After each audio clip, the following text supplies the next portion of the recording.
Tá aparecendo sim, professor.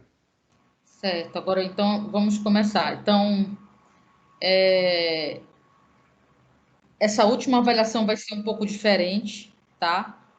Vou dar os informes gerais aqui, porque eu sei que depois alguns vão rever o vídeo. Provavelmente eu vou ficar dando aula para vocês até quinta. Eu vou lançar a terceira, a última avaliação, a quarta avaliação na quinta, para vocês entregarem até sexta, às 18 horas. Não vai ter avaliação oral, só que assim, serão 25 questões. E a maioria de vocês já está com regular, né? Já passou um pouquinho de regular, alguns já estão até com bom. Então, quem quiser ter o excelente, que precisa de um ponto, vai ter que resolver 10 questões das 25 que eu vou colocar. E quem quiser chegar no bom, vai ter que passar um pouco mais, tá? Então, não vão ser questões muito fáceis. E por isso que a gente vai se dedicar nessas aulas. As dúvidas que vocês tiverem, tirem aqui, porque a prova vai ser individual. Quem quiser dar cola, pode dar, mas a prova vai ser individual. Não é para consultar o colega. Então, vai da consciência de cada um se vai querer dar a cópia para o colega ou não. As provas vão ser uma diferente da outra, vai ser por nome, vai ser por aluno. Você vai poder consultar só o seu material, nem a mim você vai poder consultar, tá? Então, aproveitem para tirar dúvida hoje, amanhã, quarta e quinta-feira, tá? Quando eu lançar a prova, aí acabou o tempo de dúvidas, tá? Então, eu vou começar aqui. Tudo que vocês tiverem de dúvida, podem me cortar no microfone, tá bom, pessoal? Que eu não estou apresentando do Office da UFPA, eu estou do meu computador. E quando eu estou do meu computador, eu não vejo o chat, só quando eu venho aqui falar com vocês, tá? Então, vamos começar então. Bem, então hoje a gente vai falar primeiro, hoje, sobre as integrais indefinidas. Eu vou continuar falando sobre elas um pouco amanhã, depois de amanhã, mas hoje eu vou dar a introdução sobre essas integrais, que também são chamadas de primitivas de uma função, tá? Então, vamos lá. Deixa eu ampliar aqui. Espera aí, pessoal, deixa eu só organizar aqui, porque não apareceu as minhas canetinhas. Deixa eu colocar aqui. Aqui, ok. Não sei por que as minhas canetinhas não estão aparecendo, mas daqui a pouco eu vejo isso.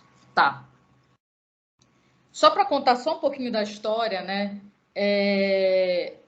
Vários matemáticos, né, que eram naquela época, século XV, na verdade, as maiores, a gente tem contribuições antes de Cristo para o cálculo, e aí tem um pouquinho depois de Cristo, mas durante a Idade Média a ciência ficou, digamos assim, obscura, né? Não teve nada de ciência durante mais ou menos os 1000 anos, que foi a época da Idade Média, a época da Inquisição. E logo depois que teve a Reforma Protestante e que essa questão da ciência foi aberta novamente, aí surgiram vários matemáticos. Então muita gente fala assim: ah, os matemáticos começaram e os filósofos, cientistas, grandes médicos começaram a surgir depois do século XVI. Na verdade, existiam, mas era tudo escondido, né? E aí, então, existiram várias contribuições, mas os principais mesmo que contribuíram para essa parte do cálculo integral foi o Leibniz e o Newton, que brigaram durante anos, inclusive eles travaram brigas públicas, porque os dois queriam ser os autores originais do cálculo diferencial e integral, né? Mas assim a gente teve contribuição do Cavalieri, do Barrow, do Fermat, do Kepler, e aí depois veio Newton e o Leibniz que contribuiu para essa questão do cálculo integral. Mas ele começa com Arquimedes, né? Começa porque os gregos eles faziam grandes construções e eles queriam muito entender como é que se media a área de superfícies, né? E aí eles começaram com toda essa questão da quadratura, né? Então a quadratura, esse nome, quadratura de Arquimedes, quadratura da parábola, esse nome, ele é um termo antigo que na verdade ele significa a mesma coisa que determinar áreas, né? Então começou na verdade 225 antes de Cristo, né? Então, o cara que criou o primeiro teorema para calcular a área foi o Arquimedes, e eles partiam sempre da área do quadrado, já que era uma figura conhecida, né? Mas eles não se detinham muito nessa questão da sistematização, tá? O que acontece? O Newton, quando ele começou, né, a estudar essa questão do cálculo integral, ele representava a integral por tipo uma crase aqui, ó. Por exemplo, a integral de y, ele representava assim. Já o Leibniz, não. Ele começou a usar a integral por aquele símbolo que vocês conhecem lá dos livros, né, que é um S longo, né, para representar a soma, né, aquele S que significa soma, um símbolo antigo de soma, né? E já começou a briga aí, né? Porque segundo ele, olha o que ele falou: eu represento a área de uma figura pela soma das áreas de todos os retângulos infinitesimais definidos pelas ordenadas e pelas diferenças entre as abscissas. E, portanto, eu represento em meu cálculo a área da figura por S. Esse S não é o nosso S, é aquele S antigo, né? Então, eles desenvolveram o cálculo integral separadamente, né? E o Newton, ele via o cálculo como geométrico, e Leibniz, ele era analítico, né? Então, o Leibniz, ele era voltado mais para a parte mesmo analítica, análise real. E o Newton, como ele estudava essa questão também, que era muito voltada para engenharia, essa parte de fluxo, de calcular trabalho, que era um conceito muito mais ligado à aplicação, ele via muito mais o cálculo como geométrico do que analítico. Vocês podem notar que, por exemplo, quando você tem um engenheiro ensinando cálculo, ele tenta mostrar muito mais de forma geométrica do que analítico, do que essa questão analítica. Só que, assim, quando você estuda análise, quando você começa a ler um livro de análise, você chega à conclusão que você não sabe nada de matemática. Eu tenho essa sensação até hoje. Eu estudei cálculo das variações, estudei vários livros de análise, mas mesmo assim você chega no momento que você fala, eu não sei nada. E o Leibniz, ele acreditava, o nome dele está errado aqui, que a notação era de fundamental importância. E, de fato, realmente era. Tanto é que a notação mais eficaz para o cálculo de todos os tempos é a de Leibniz, né? Essa do Newton, ela ficou muito na história, acabou que a gente não utiliza, né? E aí a notação do Leibniz, ela se consolidou, né? Até os dias de hoje. E o Newton, na verdade, ele escrevia para si próprio, né? Então ele não foi muito feliz em encontrar uma notação consistente, né? E aí os trabalhos do Leibniz sobre o cálculo integral começaram a ser publicados no século XVII, né? Notem que foi logo cento e pouco anos depois da Reforma, que a Reforma foi 1540, século XVI, né? Esqueci o ano, foi 31 de outubro, acho que 1545, não sei direito de cabeça, mas eles começaram a publicar muito, né, nessa parte de aplicação, nessa parte de fluxo. E o nome cálculo, na verdade, foi criado pelo Joan Bernoulli, né? Todo mundo já ouviu falar dele, né, nessa parte de fluxo, empuxo, várias coisas, várias teorias aí que eles têm aí da física, né? E foi publicado pela primeira vez pelo irmão do João Bernoulli, essa questão do nome cálculo integral, 1690. Por exemplo, eles dois, quando eles eram criança, os irmãos de Bernoulli, o pai deles se converteu ao protestantismo, aí fugindo dos católicos, eles foram para outro país. A família dele era praticamente de pastores protestantes, mas eles seguiram a matemática e a ciência, né? Então, assim como o Gauss também, se vocês viram assim, o Gauss, ele, na verdade, ele dá origem a toda essa questão de eletricidade e eletromagnetismo. Se hoje a gente tem energia, tudo, a origem vem do Green, né? Do teorema de Green, depois o Gauss, que pegou o teorema de Green, transformou no teorema de Gauss, que é a física 3 aí que vocês aprendem, o eletromagnetismo. O Gauss também, ele era filho de ministro protestante e ele seguiu a carreira matemática. A maioria deles, o Riemann também, que é o autor das integrais de Riemann, ele entrou na universidade para estudar para ser pastor, porque o pai dele era pastor protestante logo após a reforma. Só que aí ele viu que essa não era a praia dele, ele começou a seguir a ciência e também se dedicou à matemática, assim como Euler e vários deles aí, né? Então, depois do estabelecimento do cálculo, né, a gente vê que o Euler deu continuidade aos estudos. Muitos engenheiros civis falam que o Euler é o pai da engenharia civil, juntamente com Cauchy, com Gauss, Riemann. O Riemann, na verdade, amanhã eu vou falar um pouquinho sobre ele. Ele organizou esse estudo de integrais, não foi ele que criou, ele organizou. Por isso que as integrais definidas acabaram levando o nome de integrais de Riemann, porque ele é como se ele fosse um cara que tivesse o dom de pegar tudo que todo mundo fez e organizar de tal forma que tudo que ele fez ficou realmente como um documento para ser pesquisado, né? Então, tudo que esses filósofos aí fizeram, o cálculo integral ele é utilizado em praticamente todas as áreas do conhecimento humano, economia. Se vocês entrarem no site de economia da UFPA, tem vários grupos de pesquisa, projetos de pesquisa que eles trabalham com essa questão das teorias de máximos e mínimos, cálculo integral, programação em Python, e isso na faculdade de economia. Então, não é só na faculdade, não é só em ciências humanas, mas matemática, astronomia, economia, engenharia, medicina. E às vezes a gente acha que o cálculo é só matemática e engenharia. Não, mas ele está em todas as áreas. Eu tenho uma amiga que fazia medicina que ela falou: Salete, a pior coisa para mim era aprender integral. O meu médico é lá do Rio de Janeiro, que era professor da UFRJ, quando eu ia me consultar com ele, ele falava assim: eu jamais faria engenharia, porque eu aprendi só um semestre de cálculo, eu não entendi nada. Vocês são realmente malucos. Então, realmente, quando você abre um livro de análise real, aí você vê realmente o que é o cálculo. Mas, pelo menos, a gente tem essa oportunidade de aprender um pouco, né? E aplicar na engenharia, que a engenharia hoje, né? Engenharia, a mecânica quântica, a física quântica, que o Riemann muito bem ajudou, né? Uma grande parte da mecânica quântica, quando ele criou os espaços não euclidianos, né?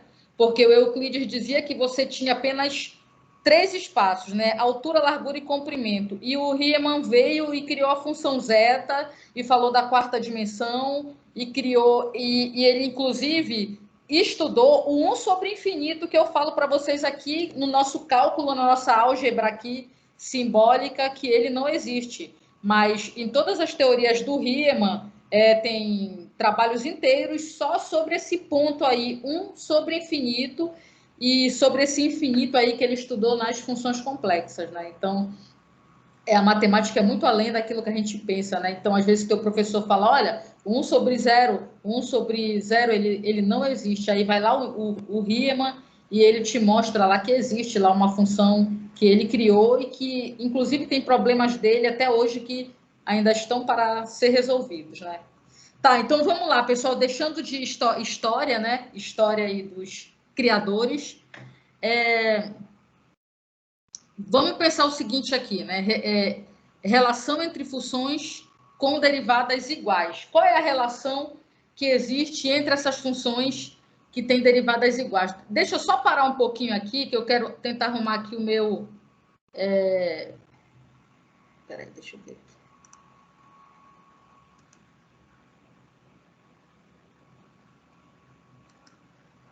aqui. Tá, então olha só aqui. Olhem para essa função aqui, pessoal. F de x igual a 1 se x for maior que 0 e menos 1 se x for menor que 0. Se eu perguntar aqui para vocês, que vocês já estão aí dominando essa questão de derivada, se eu falar assim para vocês, olha, pessoal, quem é a derivada desta função quando x é maior que 0, né? Eu não estou avaliando x igual a 0, porque primeiro que nem existe, tá? Só olhando a gente já sabe. Aí, o que vocês vão me responder, pessoal? Qual é a derivada quando x é maior que 0? Respondam aí para mim, rapidamente. Quem é a derivada dessa função quando x é maior que 0? Ela vale 1 se x é maior que 0. A derivada, né? Então seria 0. Isso, muito bom. Então, olha só, a derivada quando x é maior que zero, é zero. E aí, quando x é menor que zero, é quanto? Zero também. Zero também. Então, notem que, apesar da função ser diferente, quando x é maior que zero e quando x é menor que zero, o que aconteceu com essa função? Essa função, ela tem uma derivada a zero em todo o domínio dela, né? A derivada dela é zero. Só que aí ela não é constante, né? Ela é constante, na verdade, em trechos do domínio, tá? Então, assim, de zero aberto até mais infinito, ela tem o valor 1, e de menos infinito até zero aberto, também ela tem essa derivada igual a zero. Então, olha só, vamos pensar aqui na primeira consequência aí do teorema do valor médio. Tá? Então, olha só o que esse teorema fala. Se f é contínua no intervalo qualquer, tá? Se a derivada dessa função for zero, em todo o interior do intervalo, então existirá uma constante, tal que o f de x é igual a uma constante para todo x nesse intervalo. Então, olha só. O que esse teorema afirma? Que se a função for uma constante num trecho do intervalo, a derivada nesse trecho do intervalo é zero. Então, aqui, olha, a função é uma constante de zero até infinito. Então, a derivada neste intervalo é zero. Se abaixo de zero é uma constante, apesar de ser diferente de 1, mas é outra constante, a derivada é zero. Então, o que isso quer dizer? Se eu afirmar o contrário, digamos o seguinte, eu não conheço a função. Não conheço a função. Então, digamos que eu não conheço essa função aqui. Eu não conheço ela, mas eu afirmo para você o seguinte, olha só, fulano, a derivada de uma função no intervalo qualquer aqui, de A até B, a derivada dela é igual a zero. Aí tu já olha e já fala, então é uma constante. Então essa função é uma constante, porque a derivada dela deu zero em todo o intervalo. Então a derivada dela então ela é uma constante. Então, desculpa aqui, deixa eu apagar aqui. Então, se eu afirmar para você assim, olha, fulano, a derivada de uma função no intervalo AB é zero. Aí tu já vai me olhar e vai dizer, então essa função ela é uma constante. Então, essa é a primeira consequência que a gente tem, tá? Então, aí, olha o que tu já começa a pensar. Tu já começas a pensar em uma função, tu tem a derivada dessa função e tu começa já a pensar qual é a função que deu origem àquela derivada. Tá?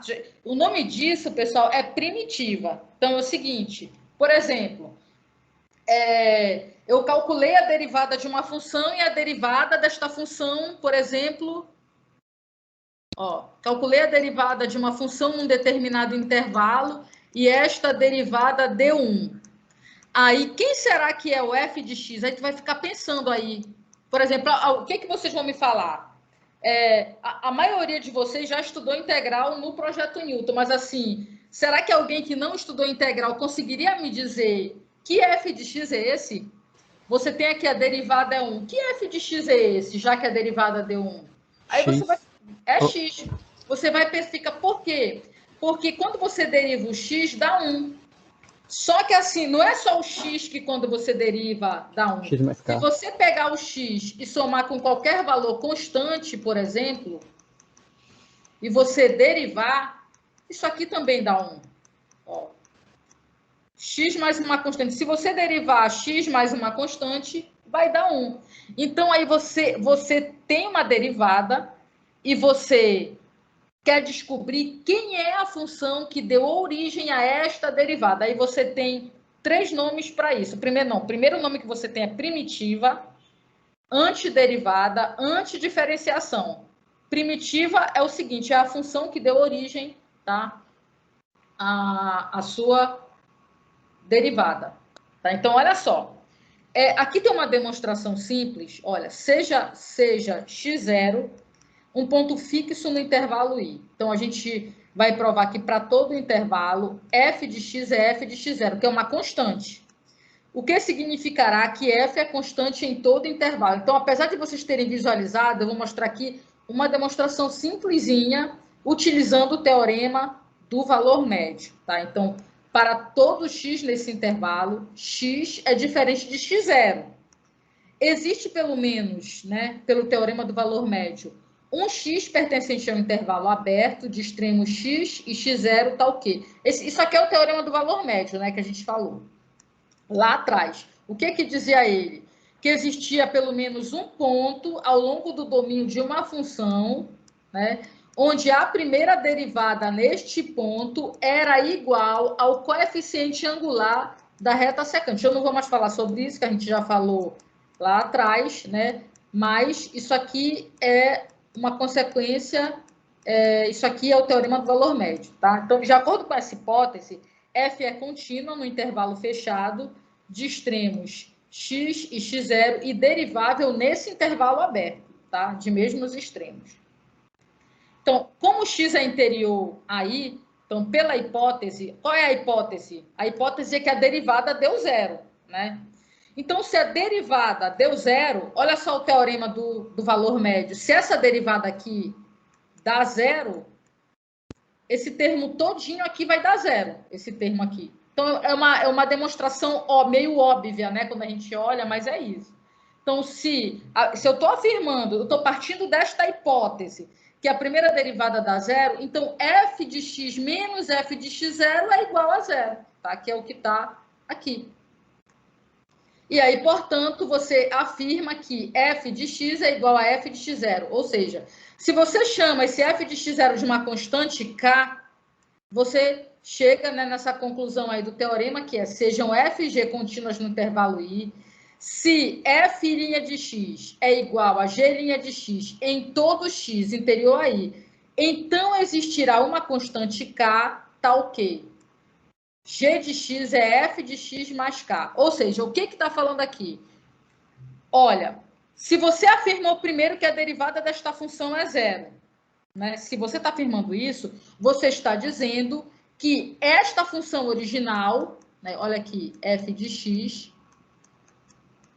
f' de x é zero. Então, a função, né, original, que é o teu f de x, ele é uma constante, tá? E aí, se você tem, por exemplo, você diz o seguinte, olha, f' de x é igual a um g' de x. Para uma função qualquer agora, que não é uma constante. Então, quem será a tua função? Quem poderá ser a tua função original? A tua função original, f de x, vai ser um g de x mais uma constante. Tá? Então, eu vou explicar ainda isso aqui melhor, porque isso aqui vai virar daqui a pouco para vocês o teorema fundamental do cálculo, tá? Então, vamos continuar falando para vocês entenderem melhor isso aí, tá? Olha só aqui uma função. Suponha o seguinte, isso aqui é uma continuação. Suponha que você tem uma função h de x, que é g de x menos f de x. Uma função qualquer. Ela é contínua no intervalo i para todo o interior desse intervalo. E aí você fala o seguinte, olha, vamos calcular a derivada, ó. A derivada de h de x, de h em relação a x é igual à derivada de g menos a derivada de f. E aí, se você afirmar que esta derivada é zero, né? Você está partindo desse princípio. Se você está afirmando que esta derivada é zero, a derivada do h, né? Ó, você está dizendo o seguinte, olha, a derivada do h é zero. Se você está afirmando isso, então é porque o teu h original é uma constante. Você derivou uma constante e deu zero. Se você partiu do princípio que o teu h é isso aqui, olha, g de x menos f de x, e você está afirmando que isso é uma constante, você pode afirmar que g de x é igual a f de x mais k em todo i. E é daí que vem essa primeira questão da primitiva, né? Quando você encontra uma primitiva, a primitiva, ela é uma família de funções. Por exemplo, se você tem aqui, olha, uma função f de x. Só um exemplo. Essa função, ela é x em algum... eu falo o seguinte, olha, o f' de x... Deixa eu apagar aqui. Eu falo o seguinte, olha o que é que eu falo para você. Deixa eu usar H ao invés de F. Olha o que é que eu vou falar para você. Fala assim, olha, pessoal, o H de x, ele é igual... a derivada de H em relação a x é igual a 1. Aí tu já vai falar para mim assim de cara, Salete, então o H de x é igual a x. Ok, mas não é só a derivada de x que dá exatamente 1. É uma família de funções, né?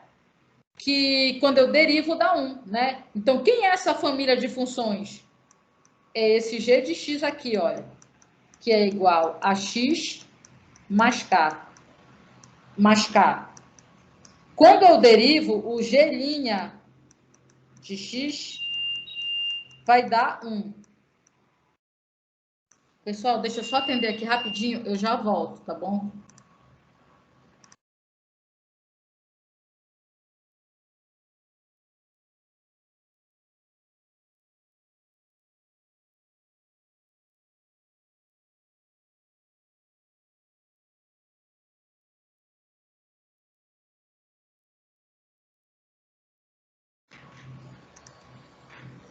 Então, continuando, pessoal, vamos continuar aqui. Então, nota que essa função aqui, ela é uma família, né?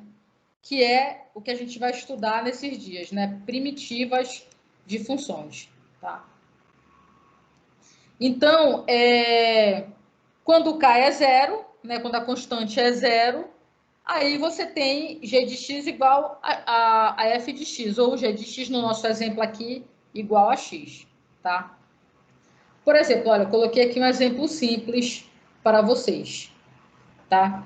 Determine y igual a f de x, x pertence a R, tá o quê? dy sobre dx é igual a y e f de zero é igual a 2, né?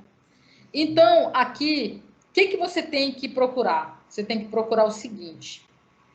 Qual é a função, né, que quando eu derivo em relação a x dá o próprio y? Olha só, tem uma função aqui, olha.